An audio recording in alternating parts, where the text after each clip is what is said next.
book, Diabolic, it originally came because I loved this old BBC miniseries that, especially to younger people, is going to look really just terrible in stage value now, just because it seems like it's filming something taking place on a stage, but the acting and the writing and everything about it is amazing.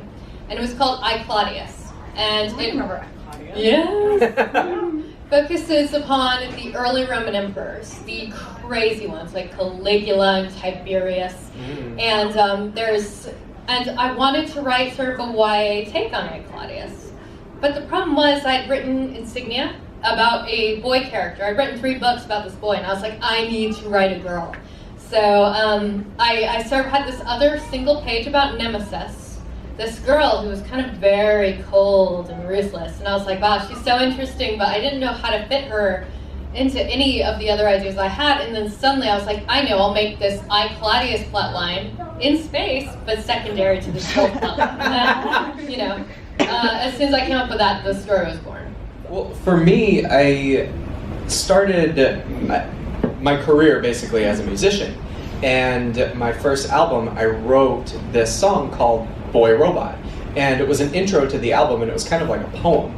And it was this poem that kind of just encapsulated the whole theme of the album, which was about unrequited love and, needing, external love to validate oneself as a person. But it was all pop songs, so it wasn't that deep. But that poem kind of, planted the seed of inspiration. And I'm friends with an author named Michael Scott. He wrote the Nicholas Flamel series.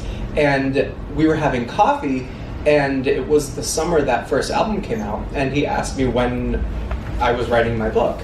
And I was just like, oh, well, that's something I dream of doing, but I can't do that until I'm, much older. That's like and he was like, no, you need to write this now. And I agreed with him, and I started outlining the book, and I was inspired by that album, and I just kind of drew things from my life and things from my experience. A lot of my book is about kids, young people who face persecution for who they are. I was kicked out of the house as a teenager because my parents found out I was gay. And so it was really important for me to kind of, share an inspiring story, through the lens of sci-fi. That was, something, these kids are othered because they have abilities and because they're technically made from synthetic cells. They also happen to be, gay and trans and all different races, but that's not what others them in this book. It's the fact that they are made from synthetic cells. So I was really inspired just to tell a story that was really kind of like a fable about kids who kind of felt that same way. And everything else was just kind of drawn from different strands of my life. So yeah. I feel like my idea lacks substance, but here we go. I was on a trip to New Zealand with a friend of mine. I used to be a wedding photographer, and on this 13-hour flight, she said that when we got to New Zealand, she wanted to hunt a red stag. And I was like, that's disgusting. And so for 13 hours, she told me about her hunting lifestyle, and then I thought I should write a book about hunting. And then along with that, I love the California redwoods. So in the last 4 years, I've gone on 4 coastal trips where I've driven up the California coast and into Oregon, and we've stayed in the redwoods. And I just feel like they're really magical. So that book kind of like created the setting. And then the hunting idea just stuck with me. And then mostly I wanted to write a book about a girl who has no friends, because I have a sister who rarely leaves her home. She's very lonely, and she's a little bit agoraphobic.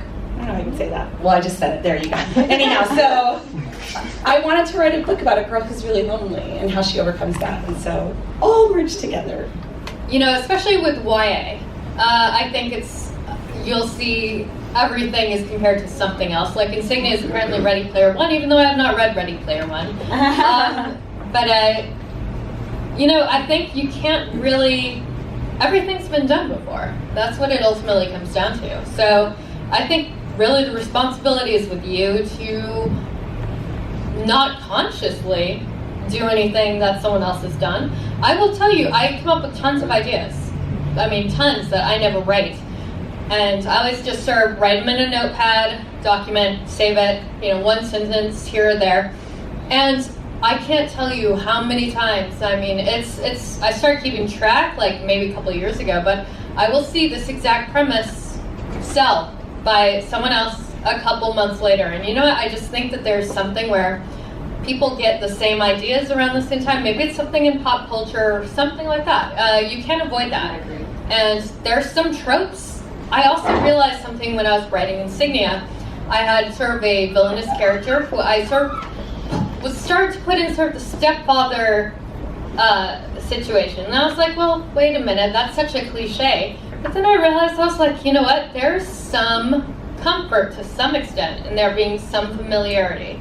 So, I mean, because I really made an effort with earlier things that did not sell to sort of be out of the box, but at some point people need to relate to something to some extent, and a lot of the times sort of things like that, elements of familiarity can be a good thing. So I guess all you can really do is try not to do anything consciously and lives. It's so exciting. There's something that, you know, we all connect with so profoundly, whether we are teenagers reading that or whether we're nostalgic for those times, or, you know, no matter what, like that's always those formative years. Yeah, I think it's really interesting that you mentioned that about kind of like something in the collective consciousness that seeps through with everybody.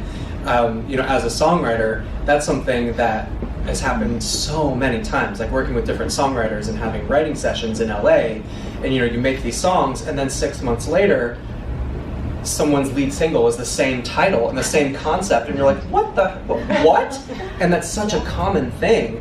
And you know, so I definitely think there is something that, you know, permeates, you know, the collective creative mind that's just being put out into the world, you know, whatever that may be.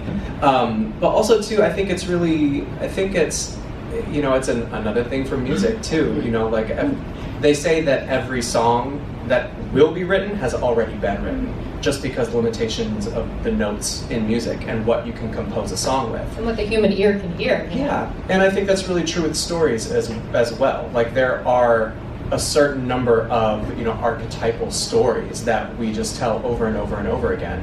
And I don't think there's anything wrong with that. I think it's really beautiful. I think it's in the way that you tell these stories in, you know, context of where we are as a society and people and a culture, and, you know, the frame of reference with which we approach those same stories. And even with tropes, I think it's really interesting to play with those. You know, I think it's interesting to see what people do with those, and especially now that we're in an industry that's clamoring for different kinds of voices than the voices that we've just heard for the past hundreds of years. You know, people want to hear those stories being told from different perspectives. So I think things like archetypes and tropes, I think they're just really, they give you really good grounds to play with something and to tell something different and to, you know, see things in a different perspective.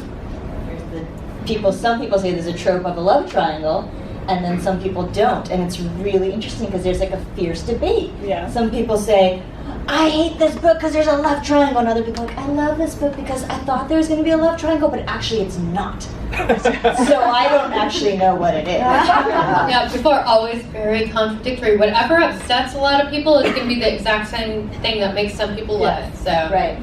And I think that helps too as an author, right? Like, I'm part of a book club, and some of us will absolutely love a book and some people won't.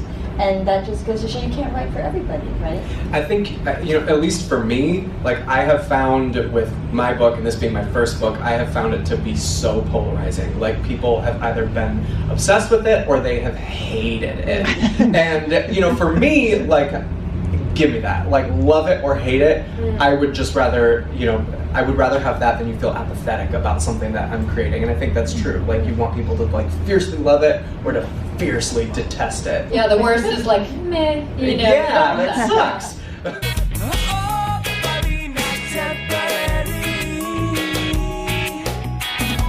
Telling me white lies to get on my good side. I don't even know you. How do I get you?